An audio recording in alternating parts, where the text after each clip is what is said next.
what better way to introduce Frankie's Land Cruiser Cygnus, also known as Project Aozora, which we sort of picked because of the color of the car, and also which is blue sky, and the fact that he was in Japan for some time, so it made, he sort of felt connected to that.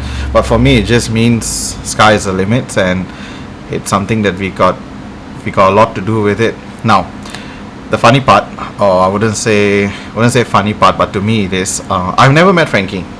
He contacted me through WhatsApp, like I think maybe about a year back, and that's how we have been communicating since. And when he did call me through WhatsApp, we had a short conversation. I think it was about 10 minutes, which is I think pretty short comparatively to what we have done with the car. So we started to build back about a year ago, and it first initially what he told me was the car was stored in Subang, so it was held by these guys called H&L Park Lane. So they actually help to store the vehicles in, they keep it, with its humidity control and stuff like that. So it's pretty cool. He's not here. He's not here always. He's Malaysian. He's not here always, but he gets the car sent to him whenever he needs it, and we just built that entire relationship from WhatsApp. But he was the kind that I find very gentleman-like. He sent a message in a decent way, and then from then on, all I did was we share photos and videos, and sometimes I don't even share it with him. It's posted on social media. That's where he sees the update on his car. So with that being said, now what was supposed to be done with this car? How he found the car was he was with his dad, who is I think if I'm not mistaken, he is he's probably pushing about 90, close to 90, and like he himself is a great example of how things are built that time, built well. So he's a definition of that. So they found the car together in KK. They were driving around, and I think they saw it for sale or whatnot, and they fell in love with it, and they got it back to Semenanjung, Malaysia. Keep in mind, the car overall, it's not in bad condition. It was taken care in the sense of whatever best the previous owner could taken care of. And as we were building, you saw see it, because maybe back then you couldn't get parts or whatnot, so different things were put into it. But it was overall still in a very decent condition car. And when Frankie he contacted me, he had already used this car before, so I think he used it for a good year, I would say, before he contacted me. Maybe a year or two before he contacted me to wanting to do back the vehicle. And when he did contact, he had a list of items that he wanted to go through with the vehicle, and this would cover everything. He has like some things are from the underside stuff, the typical things that we do, but he also wanted to do some of the audio stuff and stuff like that. But then I told him how we do things. So we always say that you got to get the car as reliable as possible before you start doing the fun stuff. And I know a lot of people don't like that, because you spend all that money and visually you don't really see it, but trust me when I say you can feel it. And I think we've gotten the car now to the stage where he does feel a difference. So what is the car? It's a 2UZ 5-speed automatic, the Cygnus spec. So almost basically almost like a Lexus 470, LX 470. Yeah, that's what it would be in the US. 8-seater. I always think it's a 7-seater, but it's actually an 8-seater, so it's 2, 3, 3. Third row is 3 seats as well. It has that beige interior. Overall, he had although he had this whole long list, but he was willing to listen. He did agree. We start with the basic stuff first, stage 1 first, getting the car as reliable as possible. But not to say that he didn't do anything at all before he came to me. He did do some stuff, I think, here and there. But one thing was really bad was the steering rack was gone, like it was spitting out oil. So I'm not sure how long he used it like that, or knowing him now, I don't think he did use it very long like that. It would have happened somewhere as he was driving it. And the AHC also wasn't in very good shape, neither was the suspension. So yeah, AHC stands for active height control. That's something that I love.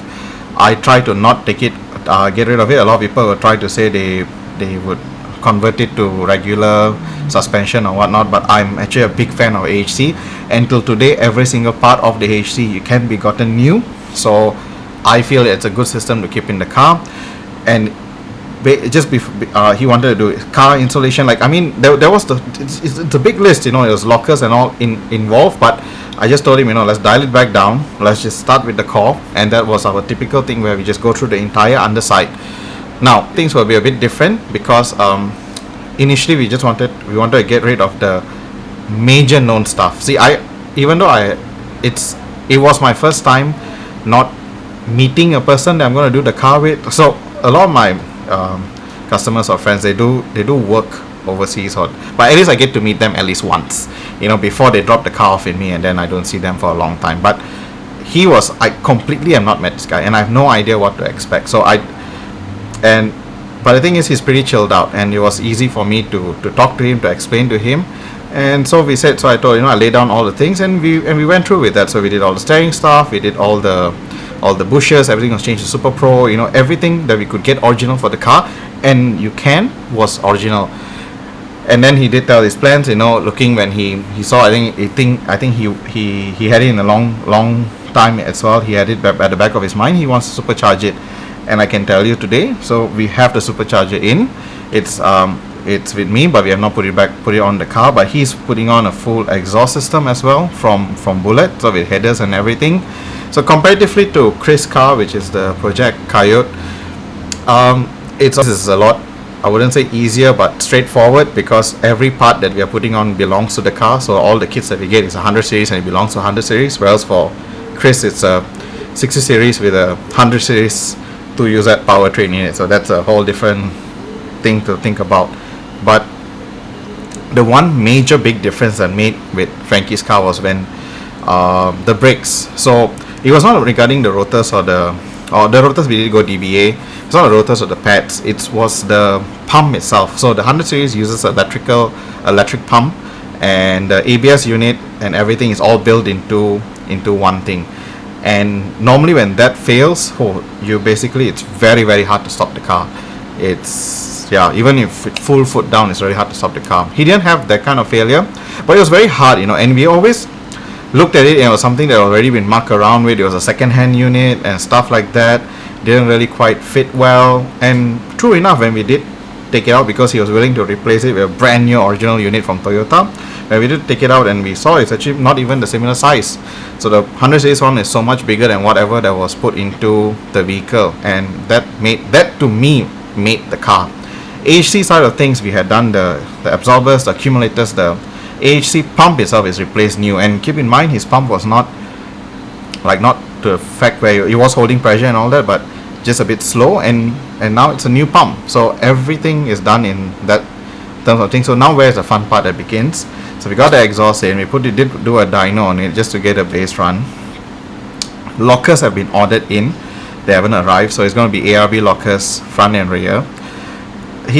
So the goal for this car is to build it like a reliable family camper. We don't expect to push it crazily, you know. It's still on relatively small, I think 32-inch tires, maybe, 18-inch rims with 32-inch tires, and that's what you really need, you know. Okay, the front rear lockers maybe a bit of an overkill, but for his case, it's just better have it and not need it. Was his thought process. So yeah, that's what we are going with. So why I felt was, initially I just thought of post pictures and introduce this project, but I think it deserves a video, and it deserves a video as we build it, because it's I wouldn't say it's achievable by a lot, because it is an expensive build by itself. The supercharger itself costs quite a bit, and remember, there's a lot of original components that run into this car. A brand new steering rack, a brand new power brake booster, and even the AHC pump. So and now we are still having things that we may change, that would be changed new. It's a brand new radiator. We already did the timing belt and stuff like that. The diff bearings will be done eventually. We did do the wheel bearings and all that, but we're going to do the diff bearings later, because we are putting in the lockers.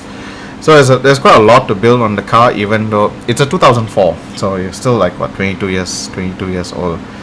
It's still a very, nice car to see, and to have Frankie have a story behind on why he wanted the car and things like that. I get very attached to any vehicles that I build. I treat them like my own, to every single car that I build, and I'm glad that he trusts us to build the car. Although I would really like to meet him one day, like till now I have not. He does come back to Malaysia, but I just have not gotten the opportunity to meet him yet. But he does give good feedback on the vehicle. He knows his car. He really knows his car in and out. So he knows when there's a weird sound to it, or he knows when it's a clunk that he's not used to it. So he diagnosed there was a ticking on the drive shaft. It wasn't so crazy. Like a lot of people would have lived with it, but it was there, and we replaced it. So it's 2 new drive shafts that fell left and right, brand new, original. The hubs, the fixed hubs as well, that's also replaced, brand new as well. There's a lot of components that have already been replaced on the car, and that will give it another good 20 years, I would say. So just now that we're moving into the more fun stuff, and I would like to see like where this build goes.